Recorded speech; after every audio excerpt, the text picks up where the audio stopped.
திமுகவிலிருந்து கவிஞர் திரு மனுஷ்யபுத்திரன், பாஜகவிலிருந்து திரு தூத்துக்குடி செல்வம், அரசியல் விமர்சகர் திரு பாண்டியன், மூத்த பத்திரிகையாளர் திரு பிரியன், அரசியல் விமர்சகர் திரு நந்தகுமார், அனைவரையும் வரவேற்கிறோம். பிரியன் சார், குறிப்பாக திமுகவின் இந்த மாநில சுயாட்சியின் இந்த முழக்கம், அது மட்டும் இல்லாமல் ஏற்கனவே மத்திய மாநில அரசுகள் உறவுகள் குறித்து ஆராய்வதற்காக அமைக்கப்பட்டிருக்கும் இந்த உயர்மட்ட குழு, இதெல்லாம் அமைப்பதற்கான இந்த முழக்கத்தை எழுப்பதற்கான தேவை இப்போ என்னென்ன இருக்குன்னு நீங்கள் நினைக்கிறீங்க? இல்லை, இந்த தேவை திமுகவுடைய ரொம்ப ஒரு பழைய கோரிக்கை. இது ஏதோ புதுசாக ஸ்டாலின் ஏதோ பண்ணுற மாதிரி இல்லை. இது அண்ணா இன்னைக்கு திராவிட நாடை கைவிட்டாரோ அதுக்கு அடுத்த கட்டமாக அவர் சொன்ன விஷயம் மாநிலங்களுக்கு அதிக உரிமை, மாநிலத்துக்கான சுயாட்சி. ஸோ அதை தான் நோக்கி தான் திமுக போயிட்டுருக்கு. இது 63லேருந்து ஆரம்பிச்சுன்னு பார்த்தீங்கன்னா, அந்த திராவிட நாடு கோரிக்கையை கைவிட்டதுக்கப்புறம் பார்த்தீங்கன்னா அவங்க தொடர்ந்து இதில் தான் இருக்காங்க. 69 ராஜபன்னார் கமிட்டி போட்டாங்க. அதுவும் மத்திய மாநில உறவுகள் ஆராயறதுக்கான ஒரு கமிட்டி தான். அவங்க 74 இன்னும் அறிக்கை கொடுத்தாங்க, 74 அறிக்கை கொடுத்தாங்க. ஸோ அவங்களும் இந்த மத்திய மாநில உறவுகள் ஆராய்ஞ்சு எந்தெந்த இதில் அதிகாரங்களை மாநிலங்கள் எடுத்துக்கணும், மத்திய அரசு எந்தெந்த அதிகாரங்களை வச்சுக்கணுன்ட்டு கிட்டத்தட்ட ஒரு வாரத்துக்கு மேலே டிஸ்கஷன் நடந்து அந்த ரெக்கமெண்டேஷன்ஸ் தான் சப்மிட் பண்ணாங்க.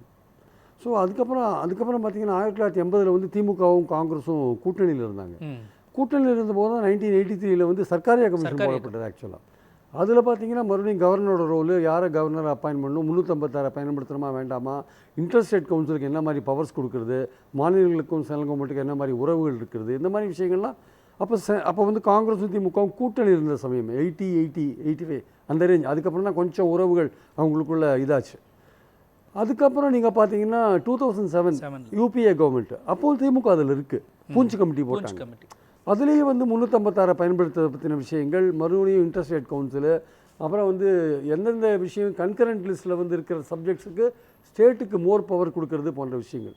இப்படி நீங்கள் தொடர்ந்து பார்த்தீங்கன்னா திமுக மாநிலங்களுக்கு அதிக அதிகாரம் கொடுக்குற ஒரு விஷயத்தை தொடர்ந்து கையாளுறதை நம்ம பார்க்குறோம். நம்ம அது அங்கே மத்தியில் அது நெருக்கமாக இருக்கும் பொழுதும் சரி, இப்போ அதோடைய தொடர்ச்சி இப்போ ஸ்டாலின் அவர்கள் இந்த கமிட்டியை ஜேக்கப் குரியன் ஜோசப் தலைமையில் இந்த கமிட்டியை போட்டிருக்கார். இது உங்களுக்கு கன்கரண்ட் லிஸ்ட்டில் இருக்கிற விஷயங்கள் ஆராயிறது, இல்லை கான்ஸ்டியூஷனில் என்னென்ன சொல்லியிருக்காங்க, அதாவது கான்ஸ்டியூஷனை ரிவ்யூ பண்ணி அதில் சென்டருக்கும் ஸ்டேட்டுக்குமான உறவுகளை பற்றி என்ன சொல்லியிருக்கு.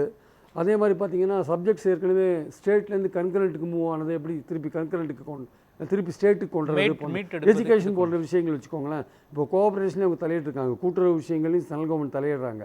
அது கீழே பஞ்சாயத்து லெவலில் நேரடியாக விவசாய கூட்டுறவு சங்கத்தில் கை வைக்கிற வரையும் போகுது. ஆக்சுவலாக அதெல்லாம் ஸ்டேட்டோட டொமைனில் இருக்கிற விஷயங்கள் அதெல்லாம். ஸோ இதெல்லாம் எப்படி மீண்டும் ஸ்டேட்டுக்கான அதிகாரங்களை எப்படி கொண்டு வர்றது, நிதியை கொடுக்கறதுல எப்படி ஓரவஞ்சனை இல்லாமல் கொடுக்கறதுக்கு அதற்கான அதிகாரங்களை, நிதி அதிகாரங்கள் எப்படி ஸ்டேட் அதுக்கு அதிகமான நிதி அதிகாரங்கள் எப்படி கொடுக்கறது போன்ற விஷயங்கள். ராஜமன்னார் கமிட்டி சொன்னது ஒரே விஷயந்தான், அதாவது வெளியுறவுத்துறை, பாதுகாப்பு போன்ற முக்கியமான 3-4 துறைகளை மட்டும் நீங்கள் வச்சுக்கோங்க, மற்றதெல்லாம் மாநிலத்துக்கு கொடுத்துங்கிறது தான் பாயிண்ட்டு. அதனால் இப்போ ஏன் இந்த விஷயங்கள் நிறைய பேர் திருப்பி ஒரு விஷயம் கேட்பாங்க.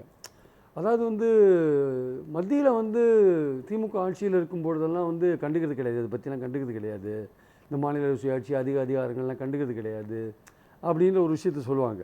இப்போ அது எதிர்கட்சியாக இருக்கும்போது தான் கண்டுக்கும் அப்படின்னு. அதுக்கு திமுக என்ன பதில் சொல்கிறாங்கன்னா, நாங்கள் மத்தியில் ஆட்சியில் இருக்கும்போது கண்டுக்கலைன்னா எங்களுக்கு எந்த விஷயமும் பிரச்சனை இல்லை, இங்கே இருக்கிற கவர்னரும் எங்களுக்கு எந்த குறைச்சலும் கொடுக்குறதில்ல, எங்களுக்கு வேண்டிய நிதியெல்லாம் ஒழுங்காக கிடச்சிடுது, அந்த உறவுகளில் சுமூகமான ஒரு விஷயம் இருந்ததுனால நாங்கள் கண்டுக்கலை அப்படின்னு ஒரு விஷயத்தை திமுகவில் பதிலாக சொல்கிறாங்க. ஆக்சுவலாக அது ஓரளவுக்கு உண்மை தான், அது இல்லைன்னு சொல்ல முடியாது. ஆனால் திமுக இப்போ சந்திக்கிற விஷயம் இருக்குல்ல, நீங்கள் திமுக ஒரு 96, 97 அந்த ஏரியாவில் அந்த சமயத்தில் திமுக மத்திய அரசில் பங்கு வகித்த சமயங்கள் ரொம்ப, தேவகவுடா, குஜராத் வச்சுக்கோங்களேன், அந்த பீரியட் வச்சுக்கோங்க. அதுக்கப்புறம் 89 விபி சிங் காலகட்டம். அதுக்கப்புறம் பார்த்தீங்கன்னா 98 ஒரு வருஷம் ஏடிஎம்கே சப்போர்ட்டில் சென்ட்ரல் கவர்மெண்ட் இருந்தது. அப்புறம் 99-2004 வாஜ்பாய் கவர்மெண்ட்டில் திமுக இருந்தது. அப்புறம் பார்த்தீங்கன்னா 2004 to 2013 யூபிஏ கவர்மெண்ட்டில் திமுக இருந்தது. அப்போ பெரும்பாலும் பார்த்தீங்கன்னா 2004 பார்த்தீங்கன்னா வாஜ்பாய் கவர்மெண்ட்டில் பார்த்தீங்கன்னா 99-2004 வரையும் ஸ்டேட் கவர்மெண்ட்லேயும் திமுக இருந்தது.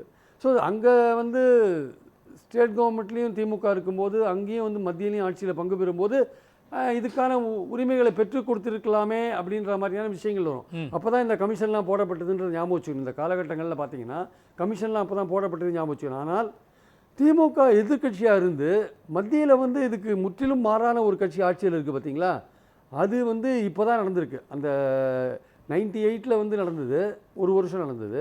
பட் இப்போ வந்து பார்த்தீங்கன்னா ஒரு ஃபுல் ஃப்ளெட்ஜாக வந்து திமுக அரசுக்கு மாநில அரசுக்கு நேர் எதிரான ஒரு கவர்மெண்ட்டு இதுக்கு அதிகாரங்கள் கொடுக்கக்கூடாது, கவர்னர் மூலமாக குடைச்சல் கொடுக்கணும் போன்ற பல விஷயங்கள் இப்போ சார் அரசியலில் எதுவுமே நிரந்தரம் இல்லை, இந்த மாதிரியான நடக்க வாய்ப்பு இருக்குன்னு முன்னாடியே திமுகவுக்கு தெரியாதுங்க? திமுக கண்டிப்பாக யோசிச்சிருக்கணும். அப்போல்லாம் வந்து ஜெயலலிதா ஆட்சியில் இருந்தாங்க, நம்ம வந்து சென்ட்ரலில் நம்ம அதிகாரத்தில் இருக்கோம், அதனால் மாநில அதிகாரங்களை பற்றி கவலைப்பட வேண்டாம், மத்தியில் நம்ம இருக்கிறதுனால இந்த அதிகாரங்களை வந்து பெற்றுக் கொடுத்தா ஜெயலலிதாவுக்கு தானே அந்த அதிகாரங்கள் போகும் அப்படின்னு கூட நினச்சிருக்கலாம். ஒருவேளை சொல்ல முடியாது.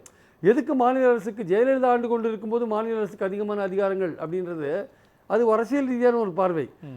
ஆனால் வந்து மத்தியில் அவங்க இருக்கும்போது பல கமிஷன்லாம் போடுறதுக்கு ட்ரை பண்ணாங்கன்றது உண்மை. ஆனால் அந்த அதிகாரங்கள் உண்மையிலே ரெக்கமெண்டேஷன்ஸ் உண்மையிலே செயல்பட்டதான்னா அது மாநிலத்தில் ஜெயலலிதா ஆளும்போது அதுக்கான வாய்ப்புகள் கிடைக்கல. ஆக்சுவலாக ஒரு திமுக நினச்சிருக்கலாம், நம்ம மத்தியில் இருக்கோம், நம்ம ஒரு 2004 2013 எடுத்துக்கோங்களேன், அதில் 2006 ஜெயலலிதாவோட ஆட்சி இருக்குது. அதில் ஆக்சுவலாக 2007 பூஞ்சி கமிஷன் போட்டால் கூட அதோட ரெக்கமெண்டேஷன்ஸ் ரொம்ப லேட்டாக தான் வருது. பை த டைம் 2013 திமுக வெளில வந்துடுது. ஆக்சுவலாக ஒருவேளை திமுகவுக்கு அந்த மாதிரியான ஒரு எண்ணம் இருந்திருக்கலாம், நம்ம மத்தியில் இருக்கோம் நம்ம, ஸோ ஸ்டேட் கவர்மெண்ட்டு ஜெயலலிதா கவர்மெண்ட்டுக்கு எதுக்கு அதிகமான அதிகாரத்தை அதுக்கு கொடுக்கணும், அப்படின்னு அதிகாரம் கிடைக்கிறதுக்காக நம்ம எதுக்கு போராடணும், அவங்க ஆட்சியில் இருக்கும்போது இங்கே மத்தியிலையும் மாநிலத்திலையும் சரி நம்ம கவர்மெண்ட் தான் அங்கே இருக்கே, நமக்கு எந்த பிரச்சனையும் இல்லை அப்படின்னு விட்டுருக்கலாம். இது வந்து ஒரு மாதிரியான ஒரு அரசியலில் போயிட்டுருக்கு. ஆனால் அடிப்படையில் என்ன விஷயம்னா மாநிலங்களுக்கு அதிக அதிகாரம் கொடுக்குறது என்பது திமுகவுடைய ஒரு பழைய கோரிக்கை தான். அது வந்து புது கோரிக்கை கிடையாது. இப்போவும் அந்த அதனுடைய தொடர்ச்சி தான் வந்து இப்போ வந்து இவர் இதை போட்டிருக்கார். நடுவில் கொஞ்சம் திமுக வந்து இன்னும் கொஞ்சம் வேகமாக செயல்பட்டு இருந்ததுன்னா கொஞ்சம் எஜுகேஷன் போன்ற விஷயங்களை மாநிலத்துக்கு கொண்டு வந்திருக்கலாம்னு சொல்கிற வாதத்தில் வந்து கொஞ்சம் அர்த்தம். இப்போவும் இந்த கமிட்டி போகிறதுனால என்ன மாற்றம், என்ன பலன் கிடைக்க? இல்லை, நிச்சயமாக இதுக்கு முன்னாடி போட்ட கமிட்டிகள்லையும் பெரிய பலனாக வரலன்றதா உண்மை. அதை வந்து நம்ம மனப்பூர்வமாக ஒத்துக்கணும். அதாவது மாநிலங்களுக்கு சில 356 கூட பொம்மை ஜட்ஜ்மெண்ட் மூலமாக கோர்ட் மூலமாக தான் சில ரெகுலேஷன்ஸ் வந்ததே தவிர இந்த ஆட்சியை கலைக்கிறத பற்றி இந்த ரெக்கமெண்டேஷன் சர்க்காரியாக கொடுத்த ரெக்கமெண்டேஷனும் பூச்சி கொடுத்த ரெக்கமெண்டேஷனும் இன்னும் வேலை செய்யலை. ஆக்சுவலாக இப்போவும் அந்த கண்டிஷன்ஸ்லாம் அந்த ஒரு பிரேக் ஏன் போட்டிருக்காங்கன்னா, ஒரு தடைக்கற்கள் ஏன் வந்திருக்குன்னா சுப்ரீம் கோர்ட் பல விதமான கண்டிஷன்ஸ் போட்டுடுது அதில். அதனால் வந்து சென்ட்ரல் கவர்மெண்ட் ஆள்ற யாருமே யோசிக்கிறாங்க, பிரசிடென்ட் ரூல் கொண்டுறதுக்கு ஆட்சியை கலைக்கிறதுக்கான விஷயங்கள் யோசிக்கப்படுறதை நம்ம பார்க்குறோம். பட் அடிப்படையில் வந்து ஸ்டேட் கவர்மெண்ட்டு இந்த கவர்னருக்கு வந்து எந்த ரோலும் கிடையாது. ஆக்சுவலாக அம்பேத்கர் வந்து கான்ஸ்டியூண்ட் அசம்பிளியில் பேசும்பொழுது கவர்னர் ஆஸ் சச் வந்து கான்ஸ்டியூஷன் அவருக்கு எந்த விதமான அதிகாரத்தையும் கொடுக்கலன்னு தான் சொன்னார். அவர் வந்து முதல்வர் தலைமையில் இருக்கிற கேபினெட் சொல்கிற விஷயங்களையும் மாநில சட்டமன்றம் நிறைவேற்றுற மசோதாக்களையும் அதை அப்ரூவ் பண்ணுற விஷயத்துலையும் கேபினெட் ரெசல்யூஷன் அப்ரூவ் பண்ணுற இடத்துலையும் தான் அவர் இருக்கார் அப்படின்ற ஒரு விஷயத்தை தான் அம்பேத்கர் தெளிவாக சொன்னார். அவருக்குன்னு தனி பவர்ஸ் கிடையாது. ஆனால் அவருக்கு எங்கே பவர்ஸ் வருதுன்னா அவருக்கு சில டியூட்டிஸ் அண்ட் ரெஸ்பான்சிபிலிட்டிஸ் இருக்குது. அது எங்கே வருதுன்னா, ஒரு தேர்தல் நடக்கும்போது ஒரு புதுசாக ஒரு கவர்மெண்ட் வருது வச்சுக்கோங்களேன், அந்த கவர்மெண்ட்டில் இப்போ பெரும்பான்மை யாருக்கு இருக்குன்னு தெரியாது, யாரை வந்து முதல்வர் பதவி எந்த பார்ட்டியை வந்து கூப்பிடுறது அப்படின்ற விஷயம் இருக்குல்ல, அதில் வந்து அவருக்கு ஒரு டிஸ்கிரிஷனரி பவர் இருக்குது. நான் முதல்ல திமுக கூப்பிட்றதா, முதல்ல அதிமுக, ஒரு மெஜாரிட்டி இல்லாத ஒரு கவர்மெண்ட் இருக்கும்போது ஒரு அந்த மாதிரி விஷயங்கள்ல அவருக்கு ஒரு அதிகாரம் இருக்குது. மற்றபடி அவருக்கு ஒன்றும் பெரிய அதிகாரங்கள்லாம் இந்த வேந்தர் போன்ற விஷயங்கள்லாம் மாநில பல்கலைக்கழக சட்டங்கள் அடிப்படையில் அவருக்கு கொடுக்குற கவர்னர் எக்ஸப்ஷியோ யாராக இருந்தாலுமே அது இருப்பாங்க. அது இப்போவும் அது இன்னும் கொஞ்சம் நாள் அது மாறுறதுக்கான வாய்ப்புகள் இருக்குது. ஸோ அதனால் வந்து அவருக்கு வந்து பெரிய ரெஸ்பான்சிபிலிட்டிலாம் அரசியல் சட்டம் அவருக்கு எந்த ஒரு இதையும் கொடுக்கல.